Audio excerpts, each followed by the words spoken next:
हवेली के मुख्य हॉल में एक लंबी मेज बिछी थी।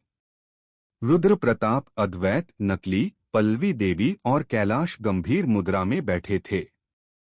संपत्ति के हस्तांतरण के दस्तावेज मेज पर रखे थे। रुद्र प्रताप दस्तावेजों को दिखाते हुए, अद्वैत, यह सूर्यास्त एस्टेट और वेदांत ग्रुप के 90% शेयर के कागजात हैं। इन पर तुम्हारे हस्ताक्षर के बाद तुम कानूनी तौर पर वारिस बन जाओगे। अद्वैत, नकली, ने कलम उठाई। उसके चेहरे पर विजय की ठंडी मुस्कान थी। पल्लवी देवी कमजोर आवाज में, क्या हम विक्रम के आने का इंतजार नहीं कर सकते? यह बहुत बड़ा निर्णय है।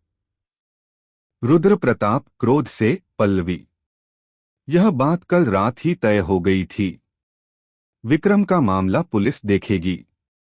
SFX अद्वैत की कलम की निब कागज को छूने की हल्की आवाज। तभी अपूर्व तेजी से कमरे में घुसा। उसकी आंखें लाल थीं, पर उसके चेहरे पर डर नहीं, दृढ़ निश्चय था। अपूर्व, जोर से, रुकिए, ये हस्ताक्षर नहीं हो सकते।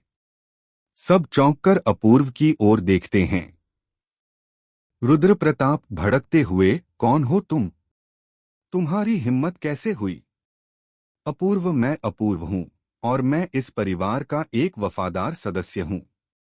यह आदमी अद्वैत नहीं है।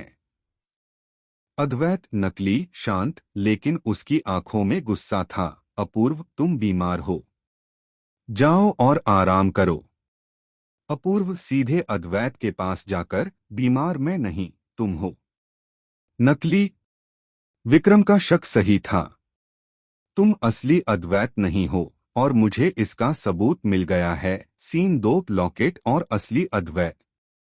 अपूर्व ने अद्वैत, नकली, के गले में पड़े चांदी के बारीक लॉकेट को पकड़ लिया। अपूर्व सबको दिखाते हुए, असली अद्वैत ने बचपन में ही कसम खाई थी कि वह कभी चांदी नहीं पहनेगा, क्योंकि चांदी से उसे एक्जिमा की एलर्जी थी।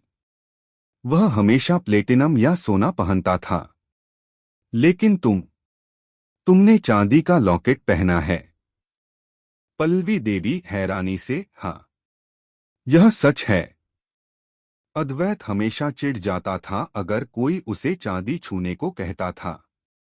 अद्वैत, नकली, की मुस्कान गायब हो गई। उसकी आंखें हत्यारे की तरह चमक उठीं। उसने तेजी से अपूर्व को धक्का दिया।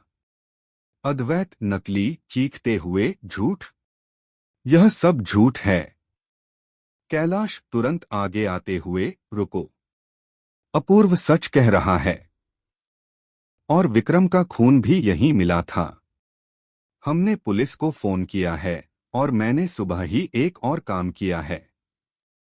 कैलाश ने मेज पर एक छोटा सा वायरलेस ट्रांसमीटर रख दिया। कैलाश अद्वैत से, तुम कौन हो? और असली अद्वैत कहाँ है? सीन 3, पर्दाफाश और न्याय। अद्वैत, नकली, समझ गया कि वह पकड़ा गया है। उसका मुखौटा उतर गया। वह क्रूरता से हंसा। नकली अद्वैत अंगुली उठाते हुए, तुम लोगों ने मुझे पहचानने में बहुत देर कर दी। असली अद्वैत, हाँ, वह जिंदा है। लेकिन इतना भी नहीं कि वह कल तक बच पाए। और मैं हूं सिद्धार्थ, जो सालों से इस दौलत का इंतजार कर रहा था। रुद्र प्रताप शांत पर गंभीर, सिद्धार्थ, तुम? सिद्धार्थ, नकली अद्वैत, हाँ, रुद्र प्रताप, तुम्हारा दोस्त, जिसके लिए तुमने नकली कागजात बनाए। अब जब मैं यहाँ का वारिस बन गया हूं, तो तुम्हें मेरा साथ देना होगा। रुद्र प्रताप खड़े हुए। उन्होंने मेज पर रखी एक छोटी सी डिवाइस दबाई। रुद्र प्रताप सिद्धार्थ को देखते हुए, बहुत देर हो गई सिद्धार्थ। मैंने सुबह ही पुलिस को बुला लिया था, और तुम्हारे बारे में भी सब कुछ बता दिया था। SFX बाहर से पुलिस की सायरन की तेज आवाज। सिद्धार्थ हैरानी और गुस्से से, तुमने मुझे धोखा दिया। रुद्र प्रताप, नहीं, मैंने तुम्हारे अपराध को